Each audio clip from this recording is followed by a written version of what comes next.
kembali dalam renungan Light of Revival. Mari kita membuka firman Tuhan yang terambil dari Kitab Ulangan pasal yang ke-9, ayat yang ke-5 dan ayatnya yang ke-6. Beginilah bunyi firman Tuhan. Bukan karena jasa-jasamu atau karena kebenaran hatimu engkau masuk menduduki negeri mereka, tetapi karena kefasikan bangsa-bangsa itulah Tuhan Allahmu menghalau mereka dari hadapanmu, dan supaya Tuhan menepati janji yang diikrarkannya dengan sumpah kepada nenek moyangmu, yakni Abraham, Ishak, dan Yakub. Jadi ketahuilah bahwa bukan karena jasa-jasamu Tuhan Allahmu memberikan kepadamu negeri yang baik itu untuk diduduki. Sesungguhnya engkau bangsa yang tegar tengkuk. Jangan membanggakan jasa.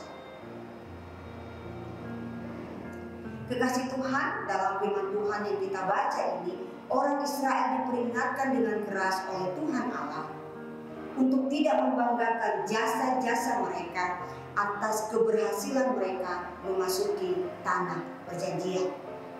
3 kali kata jasa-jasa muncul di dalam perikop ini. Setelah dalam ayat 1 sampai ayat yang ketiga, dalam Ulangan pasal 9 ini, Tuhan menjelaskan apa yang akan dilakukannya atas Israel setelah mereka menyeberangi Sungai Yordan. Akan ada keberhasilan luar biasa, akan ada kemenangan besar, akan ada penaklukan raja-raja hebat dan perebutan wilayah bangsa-bangsa asing di sekitar mereka. Tetapi dalam ayat 4 sampai ke 6, Tuhan Allah mengingatkan mereka bahwa semua keberhasilan, semua kemenangan, penaklukan dan perebutan wilayah itu terjadi bukan karena jasa-jasa mereka, bukan karena kehebatan mereka, bukan karena kehebatan mereka. Karena itu mereka tidak boleh membanggakan jasa-jasa mereka. Mengapa Tuhan memberikan peringatan yang begitu keras kepada mereka sebelum mereka menyeberangi Sungai Yordan? Bagian terakhir ayat yang ke-6 menjelaskannya. Sesungguhnya engkau bangsa yang tegar tengkuk. Oleh karena kecenderungan hati mereka untuk memegahkan diri atas semua keberhasilan-keberhasilan yang telah mereka capai, atas semua hal-hal baik yang telah mereka terima, tetapi juga oleh karena kecenderungan hati mereka untuk menyalahkan Tuhan atas semua tantangan yang mereka hadapi saat di padang gurun. Keluaran pasal 17 ayat ketiga berkata, hauslah bangsa itu akan air di sana. Bersungut-sungutlah bangsa itu kepada Musa dan berkata, mengapa pula engkau memimpin kami keluar dari Mesir untuk membunuh kami, anak-anak kami, dan ternak kami dengan kehausan? Padahal oleh karena teriakan mereka lah Allah membebaskan mereka dari Mesir. Keluaran 2 ayat 23 berkata demikian. Lama sesudah itu matilah Raja Mesir, tetapi orang Israel masih mengeluh karena perbudakan, dan mereka berseru-seru sehingga teriak mereka minta tolong karena perbudakan itu sampai kepada Allah. Dan Allah memperhatikan mereka. Kecenderungan hati mereka inilah yang membuat Allah memperingatkan mereka dengan sangat tegas, jangan membanggakan jasa-jasamu.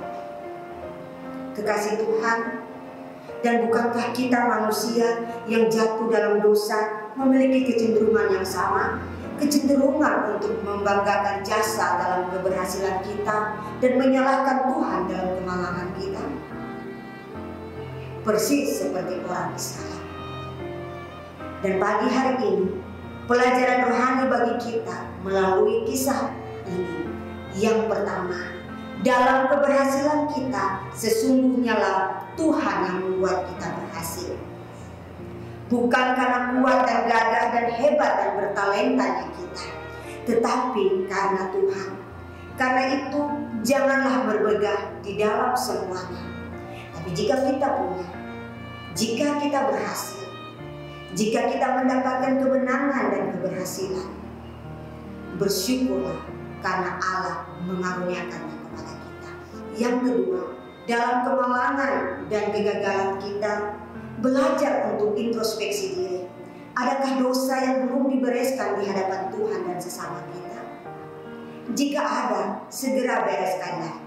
Jika tidak, belajarlah untuk mempercayai penuh Allah atas rencananya bagi kita. Bahwa Allah sementara mengerjakan segala sesuatu untuk mendatangkan kebaikan bagi kita dan membawa kemuliaan bagi namanya. Nantikanlah dengan penuh pengharapan akan pertolongan Tuhan dalam kemalangan dan kegagalan kita, supaya kita tidak menjadi lemah iman dan akhirnya hilang pengharapan. Mari kita berdoa.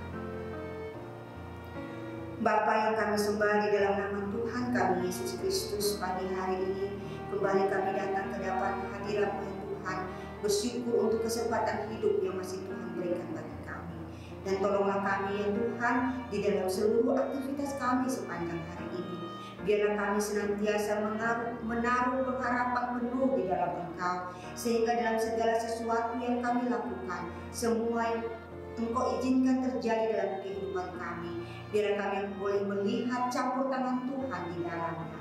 Karena itu, tolonglah kami untuk tidak membanggakan jasa-jasa atas semua keberhasilan kami, dan tolonglah kami juga ya Tuhan untuk tidak menyalahkan Engkau atas semua kemalangan kami. Tuntunlah kami dan semua orang yang kami kasihi di sepanjang hari ini, dan biarlah berkat Allah Tritunggal ada bersama-sama dengan kami. Di dalam nama Tuhan kami Yesus Kristus, kami berdoa kepada Bapa di surga. Amin. Kekasih Tuhan, selamat menjalani hari dalam berkat Tuhan, dan mari jadikan firman Tuhan sebagai pelita dan terang dalam kehidupan kita. Shalom.